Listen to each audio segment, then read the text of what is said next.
बिस्मिल्लाहिर्रहमानिर्रहीम। अस्सलाम वालेकुम नाज़रीन, आप यूट्यूब चैनल देख रहे हैं। मैं इमरान खान हूँ। सबसे पहले हम बात करते हैं फील्ड मार्शल आसिम मुनीर साहब के अमेरिका के दौरे की। इस दौरे की ज़्यादा तफसीलात बताई नहीं गई, यानी जैसे दौरे की तफसीलात आती है ना कि फ़लाँ फ़लाँ शहर में जाएंगे, ये इवेंट होगा, इस तरीके से होगा। इस बारे में ज़्यादा चीज़ें आपको मीडिया पर मिलेंगी नहीं, और तफसीलात को तकरीबन खुफिया रखा गया। ये तो पता था कि वो अमेरिका के दौरे पर जा रहे हैं, लेकिन ज़्यादा चीज़ें नहीं पता थी कि उसकी तफसीलात क्या हैं। आप कुछ तफसीलात आई हैं मेरे पास मेरे अपने सोर्सेज से, वो मैं आपके साथ शेयर करता हूँ। उनकी तस्दीक भी हो जाएगी आने वाले दिनों में। एक तो आसिम मुनीर साहब का जो दौरा है ये अमेरिका का, और उसके बाद यूरोप में ब्रसल्स में गालिबन उन्होंने जाना है। अच्छा, इस दौरे में ज़्यादा चीज़ें पब्लिक नहीं की गई, और उसकी जो बड़ी वजह मुझे पता चली है वो ये है कि ओवरसीज़ पाकिस्तानियों के एक एहतजाज का खौफ है, क्योंकि ओवरसीज़ पाकिस्तानी पाकिस्तान के मसाइल के लिए पाकिस्तान की मिलिट्री एस्टेब्लिशमेंट को ज़िम्मेदार समझते हैं, और वो इमरान खान साहब को एक निजात दहिंदा के तौर पे देखते हैं। और इमरान खान साहब रोज़ाना की बुनियाद पे जब भी उन्हें मौका मिलता है तो वो आसिम मुनीर साहब के किरदार के ऊपर तनकीद करते हैं, और इस वजह से ओवरसीज़ पाकिस्तानी आसिम मुनीर साहब के खिलाफ एहतजाज करते हैं। जब वो लंदन गए तो वहाँ पर भी ओवरसीज़ पाकिस्तानियों ने एहतजाज किया। जब वो अमेरिका गए इससे पहले तो वहाँ पर भी ओवरसीज़ पाकिस्तानियों ने एहतजाज किया, और इस मरतबा भी ओवरसीज़ पाकिस्तानियों की एहतजाज की वीडियोस सामने आ रही हैं कि जहां पे ठहरे हैं आर्मी चीफ, वहां पे ओवरसीज पाकिस्तानियों ने एहतजाज किया है। अच्छा, कुछ तफसीलात और हैं, मैं आपको बताता हूं। एक तो प्रोग्राम कैंसिल कर दिया, और वो प्रोग्राम कैंसिल होने की वजह भी ओवरसीज पाकिस्तानी बने।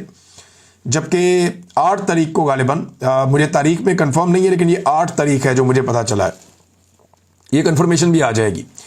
3 नहायत अहम लोगों ने फील्ड मार्शल हाफिज आसिम मुनीर साहब से मुलाकात से माजरत कर ली।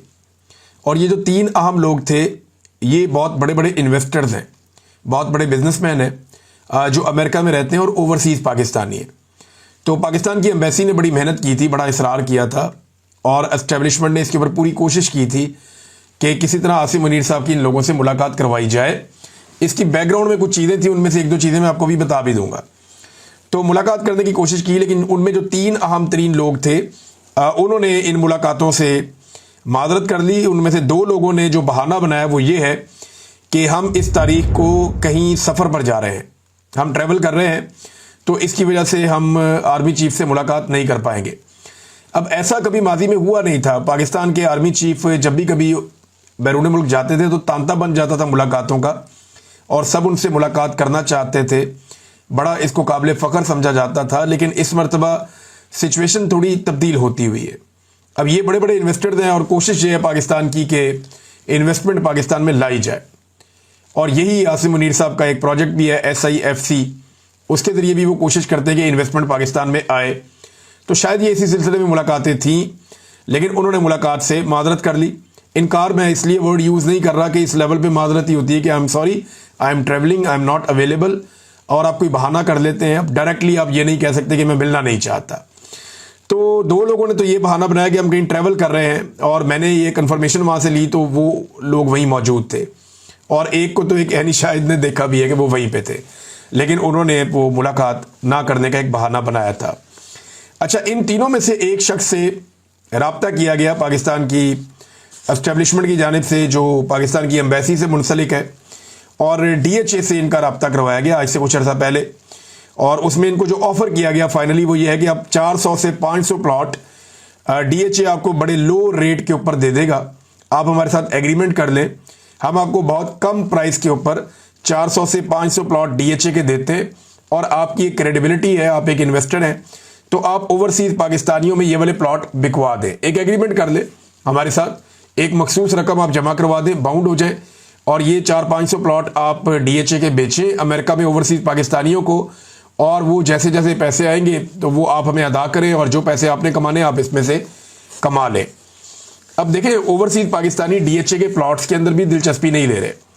मलिक रियाद वाला फड्डा भी यही है कि मलिक रियाद एक बहुत बड़े मार्केटिंग एक्सपर्ट है, उनके बाद एक बड़ी ज़बरदस्त टीम थी, और DHA को कभी ज़्यादा काम करना नहीं पड़ा। पाकिस्तान में जो भी इन्वेस्टमेंट आती थी उसमें एक बड़ा हिस्सा DHA को मिल जाता था, ख़ासतौर पर ओवरसीज़ पाकिस्तानियों को। अभी भी एक इश्तिहार मार्केट में आया हुआ है, माजी में ये चीज़ें नहीं करनी पड़ी। DHA तो बड़े नखरे के साथ अपनी प्रॉपर्टी देते थे, क्योंकि वहाँ बहुत ज़्यादा सहूलतें, बहुत सारी चीज़ें थीं, तमाम चीज़ें फटाफट बन जाती थी, इख्तियारात बहुत ज़्यादा हैं, कोई मुकाबला करने वाला नहीं है ज़मीन का एक्वायर करना उनके लिए कोई प्रॉब्लम नहीं होता, चीज़ों को कंट्रोल करना कोई प्रॉब्लम नहीं होता। पाकिस्तान का सबसे ताकतवर इदारा उसको चलाता है और ओन करता है, तो फिर डीएचए जो है उसके साथ बाकी लोगों का मुकाबला करना मुश्किल होता है। तो उन्हें कोई बहुत बड़ी मार्केटिंग स्ट्रेटजी बनानी नहीं पड़ी। वजह यह है कि उनका हॉट केक की तरह माल बिकता था। अब माल बिकता नहीं है, यहाँ पे इश्तिहारात वगैरह लगे हुए हैं कि DHA Pakistan the number 1 housing choice for overseas Pakistanis, और इसमें कुछ लोग हैं जो इस बिजनेस से मुंसलिक हैं, उन्होंने ये ऐड लगाए हैं कि why overseas Pakistanis choose DHA, कि जो पाकिस्तानी ओवरसीज हैं वो डीएचए को ही क्यों मुंतखब करते हैं। सिक्योरिटी एंड ट्रस्ट, या एतमाद और सिक्योरिटी है, वर्ल्ड क्लास एमिनिटीज़ यानी बेहतरीन सहूलियात हैं, पार्क्स हैं, क्लब्स हैं, सिनेमाज हैं, हॉस्पिटल्स हैं, इंटरनेशनल स्कूल्स हैं, स्पोर्ट्स कम्प्लेक्सेस हैं और लाइब्रेरीज वगैरह सब कुछ है। प्राइम लोकेशन हैं, बेहतरीन पाकिस्तान की लोकेशन हैं, जो बेहतरीन बड़े प्लॉट्स हैं वहाँ पे डीएचए बना हुआ है और इसके लिए जगह खाली करवा ली जाती है। बड़ी बड़ी ज़राई ज़मीन जो है वो बाकी रेजिडेंशियल सोसाइटियाँ भी खा रही हैं और डीएचए भी खा रही है। इस हमाम में सारे नंगे हैं। हाई कैपिटल गेन्स, यानी आपको मुनाफा भी बहुत होता है, और इजी ओवरसीज इन्वेस्टमेंट, ओवरसीज बड़े आराम से इसमें इन्वेस्टमेंट करते हैं। ये चीज़ें उसमें बताई गई थी।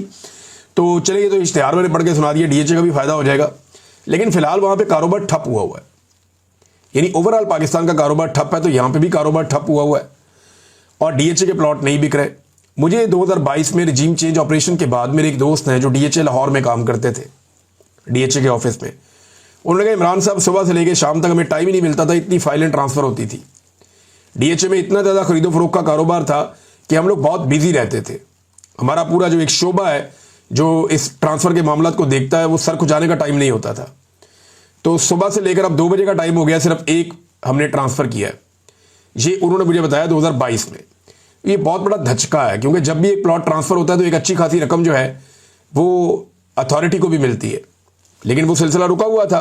तो अब ये 500 प्लॉट ऑफर किए गए थे, 400 से 500 के आप ये ले लें, लेकिन वो ओवरसीज पाकिस्तानी ने ये कहा जी कि आप, मैं माजरत चाहता हूं, अभी मैं इस पे काम नहीं कर सकता। अब ये तो सिचुएशन मैंने आपको बताई कि चीज़ें जो हैं वो नाकामी की तरफ जा रही हैं। मैं आगे चल के आपको बताता हूं कि नाकामी क्या है, उसके लिए जिम्मेदार कौन है। लेकिन जो बड़ा फड्डा पड़ा हुआ है वो है मामला आसिफ मुनीर साहब की एक्सटेंशन का वक्त करीब आते आते एक टेंशन का माहौल पाकिस्तान में बन गया है। अब देखें ना, PMLN के ऊपर, या जो एस्टेब्लिशमेंट की चहीती पॉलिटिकल पार्टी जिसको 17 नशिस्तों से उठाकर 2/3 अक्सरियत दिलवाई गई है, अचानक से उसके और उसके कीमती ब्यूरोक्रेट्स के ऊपर करप्शन के मामला आ रहे हैं, खबरें निकाली जा रही हैं। सबसे पहले मरीम नवाज की खबर निकलती है कि 10 खरब की एक बेज़ाब्तियाँ और बेकायदगियाँ हैं, यहाँ पे ये खांचा खुल जाता है। उसके बाद पता चलता है जी कि जो सुथरा पंजाब है उसके अंदर अरबों रुपए जो है वो कहाँ गए किसी को कुछ पता ही नहीं, उसका एहतसाब होना चाहिए। फिर ब्यूरोक्रेसी के ऊपर डंडा चलना शुरू हो जाता है। तो मल्टीपल चीज़ें साथ साथ हो रही हैं और इनको हवा भी दी जा रही है। दूसरी जानिब जो है वो वहाँ से भी कुछ सख्तियाँ हो रही हैं। तो मामला है क्या? देखिए, जब भी कभी एक आर्मी चीफ की एक्सटेंशन का टाइम आता है ना, तो मुल्क में एक टेंशन क्रिएट हो जाती है, ये ऑब्वियस है।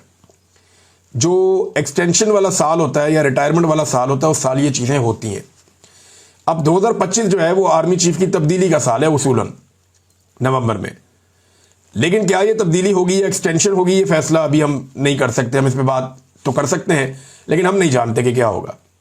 लेकिन इस साल में टेंशन हुकूमत और एस्टेब्लिशमेंट में क्रिएट होना एक फितरी और एक नॉर्मल बात है, क्योंकि कोई भी इस ओहदे को छोड़कर जाना नहीं चाहता। मैंने तो अपनी ज़िंदगी में जितने भी आर्मी चीफ देखे हैं वो सारे इस ओहदे के ऊपर रहना चाहते थे। कोई भी इस ओहदे को छोड़कर जाने पर तैयार नहीं था। चंद सवालात बड़े ज़रूरी है आर्मी चीफ साहब की एक्सटेंशन को लेकर, और वो जवाब हमें, जो कानून साजी की गई है असेंबली में, उस कानून साजी को पढ़ के भी वो जवाब हमें नहीं मिलते। यानी कुछ चीज़ों को इबाम में रखा गया है या उनको पब्लिक नहीं किया गया। जो सर्विसेज चीफ की तकर्री और उनकी मुद्दत मुलाजमत के हवाले से जो बातें कानून साजी में हैं, उसमें अभी तक कोई क्लैरिटी नहीं है हमारे सामने। तो जो सवालात हैं उनमें एक बड़ा सवाल यह है कि आर्मी चीफ या सर्विसेज चीफ की मुद्दत मुलाजमत 5 साल हो चुकी है या अभी होनी है। मैं इसलिए कह रहा हूं कि कानून तो बनाया 1 साल पहले, आर्मी चीफ को आए हुए हो गए हैं 2.5 साल। तो जो पिछली तैनाती है, क्या उसके ऊपर भी ये कानून असरअंदाज होगा, या आइंदा से आने वाला हर आर्मी चीफ या सर्विसेज चीफ जो है वो 5 साल की मुद्दत इंजॉय करेगा, या पीछे वाला भी इंजॉय करेगा? इसके बारे में क्लैरिटी नहीं है। अब अमूमन जो है वो माजी से इतलाक नहीं होता कानून साजियों का, वो आइंदा से होता है कि अगली तकर्री से हम ये तय कर रहे हैं कि जो भी आएगा वो 5 साल तक रहेगा। दूसरा सवाल ये है कि क्या आर्मी चीफ को 3 साल जो है वो 3 साल को 5 साल किया जाएगा या 3 साल मुकम्मल होने पर नए 5 साल मिलेंगे। ये बहुत अहम है। देखिए, अगर ये आर्मी चीफ पिछली मुद्दत मुलाजमत मुकम्मल करते हुए 29 नवंबर को रिटायर हो जाते हैं, हालांकि इनकी जो मुद्दत है वो 25 नवंबर को गालिबन वो पूरी हो जाती है, क्योंकि उससे पहले रिटायर हो गए थे तो रिटेन करके इनको आर्मी चीफ बनाया गया। दोबारा समरी भी मंगवाई गई ताकि इनका नाम शामिल हो, आसिम मुनीर साहब का।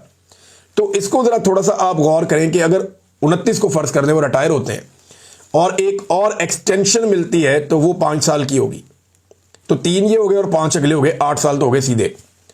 लेकिन अगर ये कहा जाता है कि हमने क्योंकि जो 5 साल कर दिया था वो आसिम मुनीर साहब के लिए वो अप्लाई हो सकता है, तो 3 साल प्लस 2 साल और ये 5 साल फिर ऐसे होगा। और अगर ये एक नया आर्मी चीफ लेकर आ जाते हैं, जिसके इम्कानात भी हैं कि ये आर्मी चीफ रिटायर हो जाते हैं, एक नया आर्मी चीफ आ जाता है नवंबर में, तो अगर वो आता है तो वो 5 साल के लिए आएगा या 3 साल के लिए आएगा। क्या ये मामला अदालत में चैलेंज होगा? ये है जनाब सवालात। अब तीसरा सवाल ये खड़ा होता है कि क्या ये कानून साजी अदालत में चैलेंज हो सकती है? तो देखें, 26वीं आईनी तरमीम आई इसलिए थी कि अदालतों को कंट्रोल किया जा सके, और कोई कानून साजी या कोई चीज़ अगर अदालत में चैलेंज हो तो आईनी अदालत मौजूद हो जिससे मर्जी का फैसला लिया जा सके, तो वो मौजूद है। क्या नवाज शरीफ फील्ड मार्शल आसिम मुनीर को मजीद एक्सटेंशन देंगे? ये है जी सबसे इंपॉर्टेंट क्वेश्चन। नवाज शरीफ साहब के बहुत सारे शिकवे और शिकायतें भी हैं। लंदन प्लान जिसका जिक्र इमरान खान साहब भी करते थे, पीटीआई के लोग भी करते हैं, उनका ये कहना है कि जो लंदन प्लान है उसमें यह तय पा गया था कि नवाज शरीफ को बनाया जाएगा वजीर आजम। अब उनको तो नहीं बनाया गया, बल्कि सबको लास्टिक की शलवार पहनाई गई, तो नवाज शरीफ को वो भी नहीं किया गया।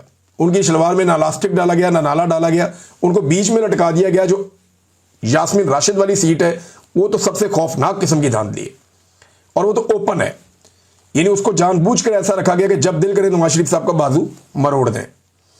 तो फैज़ हमीद को अभी तक सजा नहीं हुई, मियाँ साहब की मकबूलियत भी बढ़ गई, यानी मियाँ साहब को वज़ीर आज़म बनाना था, वज़ीर आज़म बनाना तो दरकिनार, उनकी जो अपनी मकबूलियत थी वो भी बढ़ गई। और एक सियासतदान जो है वो मकबूलियत उसके लिए बहुत इंपॉर्टेंस रखती है, उसको इस बात पर बड़ा जोम होता है कि लोग मेरे साथ खड़े हैं, पाकिस्तानी मेरे साथ हैं, मेरे मुल्क के लोग मेरे से प्यार करते हैं। लेकिन मियाँ साहब ने ये सारी चीज़ें खो दी और वो उसके लिए रिस्पॉन्सिबल समझते हैं एस्टेब्लिशमेंट को। और आसिम मुनीर साहब ने क्या उनकी ख्वाहिशात पूरी की हैं? तो मियाँ साहब के शिकवे शिकायतें भी हैं। इस हवाले से एक ट्वीट है जो शाहीन सहबाई साहब ने दावा करके की है, मैं एज इट इज आपको पढ़ के सुना दूंगा। क्या अमेरिका को खुश किया जा सकेगा? ये एक और बड़ा सवाल है, मैंने आखिर में रखा है, लेकिन ये सबसे इंपॉर्टेंट है। बड़ी सख्त डिमांड है अमेरिका की, और इसराइल को तस्लीम करना जो है बहुत बड़ा एक चैलेंज है कि इसराइल को क्या पाकिस्तान तस्लीम कर सकेगा, क्योंकि डोनाल्ड ट्रंप की एक बड़ी जो डिमांड है पाकिस्तान से, वो ये चाहता है कि पाकिस्तान इसराइल को तस्लीम करे। और डोनाल्ड ट्रंप की शख्सियत ऐसी है कि वो ज़्यादा इंतज़ार करने वाला आदमी भी नहीं है। आखिर में आपको एक बात बताता हूँ कि नवाज शरीफ ये अच्छी तरह जानते हैं कि उनके हाथ में अगर कोई हथियार है तो वो नवंबर तक है, उसके बाद मियाँ साहब निहत्थे हो जाएंगे और फिर तमाम तर जो है वो ताकत वो दूसरी तरफ चली जाएगी, एस्टेब्लिशमेंट के पास चली जाएगी, और जितने फेलियर हैं वो सारे सियासतदानों पे डाल दिए जाएंगे। अब मैं आपको बताता हूं कि मईशत के हवाले से हुकूमत भी नाकाम हुई है और एस्टेब्लिशमेंट भी नाकाम हुई है। आर्मी चीफ का अपना प्रोजेक्ट जो SIFC है वो बुरी तरह नाकाम हुआ है। वो कहते थे सैकड़ों अरब की ये इन्वेस्टमेंट पाकिस्तान में लेकर आएंगे, लेकिन चंद अरब की इन्वेस्टमेंट भी हमने पाकिस्तान में आती हुई नहीं देखी। हालांकि ये हुआ कि पाकिस्तान से पाकिस्तानी भी मुल्क छोड़कर चले गए और बहुत सारे लोग अपनी इन्वेस्टमेंट भी पाकिस्तान से निकालकर चले गए, बल्कि बैनुल अक़वामी कंपनियां जो पाकिस्तान में काम कर रही थी वो अपने प्रोजेक्ट बंद करके जाने लगी। तो पाकिस्तान से सरमाया अंदर आने की बजाय SIFC बनने के बाद सरमाया पाकिस्तान से बाहर गया। कर्जे के ऊपर ये मुल्क चल रहा है और कर्जे के पैसे अपने हमने रखे हुए कौमी खजाने के अंदर भी। अब हो ये रहा है कि SIFC भी नाकाम हो गया, जबकि उड़ान पाकिस्तान का जो हुकूमत का मनसूबा है वो भी नाकाम हो गया। अब ये दोनों एक दूसरे को जिम्मेदार समझते हैं मईशत की तबाही के लिए और एक दूसरे से बुग्ज भी रखते हैं, ये बात बड़ी क्लियर है। लेकिन इन दोनों के इकट्ठे होने के पीछे एक वजह जो है इमरान खान है, कैदी नंबर 804। इन दोनों को लगता है कि वो हम दोनों से ताकतवर है, अगर हम अलग अलग हुए तो वो हम दोनों को मारेगा, हम जब तक इकट्ठे रहेंगे हमारा इसमें सर्वाइवल है। यही एक चीज इन्हें इकट्ठा रखे हुए है। इदारे में यह सोच है कि इन बेशर्मों की वजह से हमने अपनी इज्जत गंवा ली, हमने अवाम के अंदर अपनी बेइज्जती करवा ली, लेकिन इनसे डिलीवर नहीं हुआ, ये मुल्क को ठीक ही नहीं कर सके। दूसरी तरफ सियासतदान ये समझते हैं जब ये सारे फैसले एस्टेब्लिशमेंट ने करने हैं और हर चीज पे उनका कंट्रोल होना है, हर इदारे में लाके उन्होंने अपना बंदा बिठाना, और वो भी चुप करके कहते हैं बिठाओ जी बिठाओ, इधर भी बिठाओ, इधर भी बिठाओ, इनके खाते में डालो। वो कहते हैं जब सारा कुछ इन्होंने करना है तो फिर बदनामी भी इनकी होनी चाहिए, हम इनके खाते डालेंगे। तो अब ये जो फेलियर है ये दोनों लोग एक दूसरे के ऊपर डाल रहे हैं और बार बार डाल रहे हैं। शाहीन सहबाई साहब का ट्वीट यहां पे पढ़ना बहुत जरूरी है, मैं आपके सामने रखता हूं। उन्होंने कहा, खुफिया रिकॉर्डिंग की गूंज, इस्लामाबाद के ऐवानों में कुछ नई खुफिया बातों की रिकॉर्डिंग के बड़े चर्चे हैं। ये बातचीत जरदारी, नवाज शरीफ और कई नून लीग और पीपल्स पार्टी के लीडरों के दरमियान है, जिसमें कहा जा रहा है कि आसिम मुनीर को गालियां भी दी गई। फौज समझती है कि नवाज और जरदारी किसी भी वक्त एस्टेब्लिशमेंट के खिलाफ खड़े हो सकते हैं और नवंबर में नए नोटिफिकेशन पर गौर हो रहा है, यानी आर्मी चीफ को तब्दील किया जा सकता है। लोग कह रहे हैं कि आसिम मुनीर ने इन सियासतदानों के कान और हाथ मरोड़ने के लिए उनकी मीटिंग की रिकॉर्डिंग हासिल कर ली। एक दीवार ने कानों से सुना कि एक अहम शख्सियत, जो हो सकता है शहबाज शरीफ या मरियम हो, इन्हें कुछ हिस्सा सुनवा भी दिया गया है, यानी अपनी नौकरी के लिए सबकी ऐसी तैसी करने को तैयार हैं। ये जनाब शाहीन सहबाई साहब की ट्वीट है और ये पूरा एक नया सिनेरियो जो है उसको बिल्डअप कर रहे हैं। आसिम मुनीर साहब का एक स्टेटमेंट है, बड़ा इंपॉर्टेंट स्टेटमेंट है फील्ड मार्शल का। मैंने siyaasat.pk पे ये स्टेटमेंट पढ़ा और मुझे बड़ी खुशगवार हैरत हुई ये स्टेटमेंट पढ़ने के बाद। उन्होंने कहा कि आईन को ना मानने वालों को हम पाकिस्तानी नहीं मानते। ये फील्ड मार्शल आसिम मुनीर साहब ने कहा कि आईन को ना मानने वालों को हम पाकिस्तानी नहीं मानते। हम भी नहीं मानते, मानना भी नहीं चाहिए, लेकिन क्या हमने ये गौर किया कि आईन किसने तोड़ा और कौन कौन है जिसने आईन को नहीं माना? तो आसिम मुनीर साहब कह रहे हैं कि परवेज मुशर्रफ, ज़ियाउल हक, याया खान, अयूब खान, जनरल फैज हमीद और जनरल बाजवा, इन लोगों ने तो आईन की धज्जियां उड़ाई हैं। ये दो ने तो रिसेंटली उड़ाई हैं, दोनों जिंदा हैं, और बाकी 4 डिक्टेटर जो है फौत हो गए। तो अगर आप इन्हें पाकिस्तानी नहीं मानते तो फिर ये मिलिट्री के जनरल कैसे हो सकते हैं? इनके पास एजाज़ात कैसे हो सकते हैं? तो इनकी कब्रों का ट्रायल होना चाहिए। आसिम मुनीर साहब को अगर आईन से हमदर्दी और वो ये कहते हैं कि जो आईन को नहीं मानता मुझे पाकिस्तानी नहीं मानते, तो फिर इन जर्नैलों से इनके टाइटल वापस लिए जाए, इनके कब्रों के ट्रायल किए जाए और दुनिया को बताया जाए कि इन्होंने क्योंकि आईन को रौंदा था, आईन की खिलाफ वर्जी की थी, लिहाजा हमने अपने इदारे से एहतसाब शुरू किया है और 4 डिक्टेटरों को हमने फारिग कर दिया है। और फिर जनरल बाजवा, जिनके बहुत सारे गवाह आज भी मौजूद हैं और वो सारे बताते हैं कि जनरल बाजवा ने सियासत में मुदाखलत की, गैर आईनी हथकंडे इस्तेमाल किए, अपने हलफ को तोड़ा। जनरल फैज ने भी यही किया।